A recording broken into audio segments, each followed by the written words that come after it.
ফোনে সফটওয়্যার দিতে গিয়ে যাদের এই সমস্যা মূলত তাদের জন্য আজকের এই টিউটোরিয়াল শুরু করা যাক। চ্যানেলটি সাবস্ক্রাইব করুন ও পাশের বেল বাটনে ক্লিক করে সাথেই থাকুন। ধন্যবাদ। Welcome back.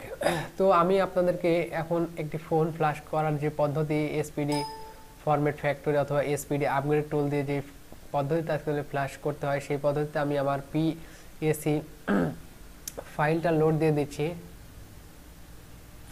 এবং জাস্ট এই ফাইলটা লোড হতে কিছুক্ষণ সময় লাগবে, আপনারা সকলেই জানেন। তো এই ফাইলটি এখানে আমাদের লোড হচ্ছে, দেন কিছুক্ষণের মধ্যে এটা লোড কমপ্লিট হয়ে যাবে। তো দেখতে পাচ্ছেন এখানে লোড হয়ে গেছে। তো আমি এখন এখানে ডাউনলোড অপশনে ক্লিক করে আমার ফোনটিকে কেবলের সঙ্গে কানেক্ট করে দেব। তো জাস্ট কিছুক্ষণ আমাদেরকে ওখানে ওয়েট করতে হবে।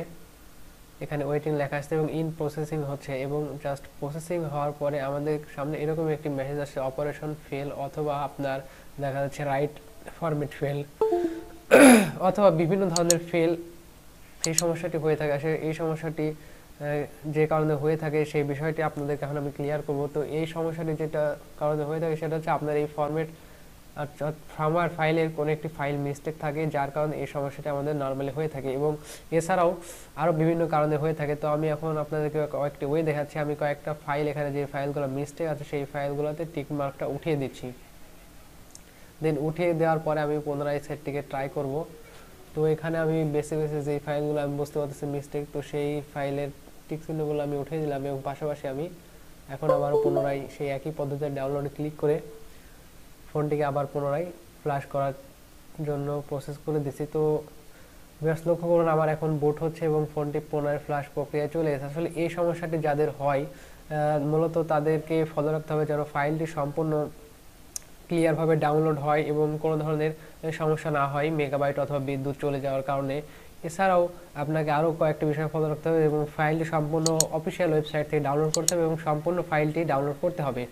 জিপ ফাইল হোক অথবা রার ফাইল হোক অথবা যে কোনো ফাইল হোক, আপনারা সবসময় firmware.com নামে একটি অফিসিয়াল যে ওয়েবসাইট আছে সর্বপ্রথম আপনারা সেখান থেকে ফাইলটি নামাবেন। যদি কাজ না করে সেক্ষেত্রে অন্য অন্য ওয়েবসাইট থেকে আপনারা ট্রাই করবেন। তো প্রথমে আমি আপনাদেরকে পরামর্শ দিচ্ছি, সেটা হচ্ছে আপনারা প্রথমে অফিসিয়াল ওয়েবসাইট থেকে ফাইলটিকে নামাবেন এবং 100% সেটা কাজ করবে, এবং আপনারা ফাইলগুলো অবশ্যই সেখান থেকে নামালে অবশ্যই কাজ করবে, সেখানে খুবই কমই আসলে ফেল হয়। তো এই হচ্ছে বিষয়। এছাড়া আপনাদেরকে আরেকটু ফলো রাখতে হবে আপনাদের মোবাইলের আসলে যে পোর্টটি দিয়ে কাজ করছেন, আসলে মোবাইলের যে ইনপুট অর্থাৎ চার্জিং পোর্ট সেটা ঠিক আছে কিনা, এবং আপনি যে ডাটা কেবল দিয়ে কাজ করছেন সেই ডাটা কেবলটি ঠিক আছে কিনা, এগুলো বিষয়ে অবশ্যই লক্ষ্য রাখতে হবে। এবং ফোনের ব্যাটারিতে অবশ্যই 50% প্লাস চার্জ থাকা উচিত, বা চার্জ থাকলে ভালো হয়।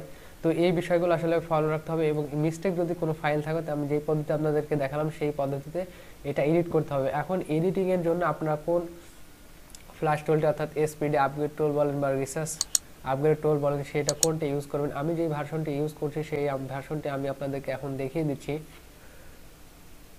তো ভিউয়ার্স লক্ষ্য করুন আমি এখানে আপনাদেরকে এই ভার্সনটি দেখিয়ে দিচ্ছি, এবং এই ভার্সনটি আপনারা ডাউনলোড করে নেবেন। আপনারা নেটে সার্চ দিলে এই ভার্সনটি পেয়ে যাবেন, অথবা আপনারা যে কোনো ফ্ল্যাশ ফাইল যখন নামান সেই ফাইলের মধ্যে এই ভার্সনটি পেয়ে যাবেন, অথবা এই সেম প্রক্রিয়াতে আপনারা লিখে নেটে সার্চ দিলে এটা পেয়ে যাবেন 100% শিওর। তো এই ভার্সনটি দিয়ে আপনারা এইভাবে কাজ করতে পারবেন। তো আশা করি ভিডিওটি ভালো লাগছে, অবশ্যই ভিডিওটি শেয়ার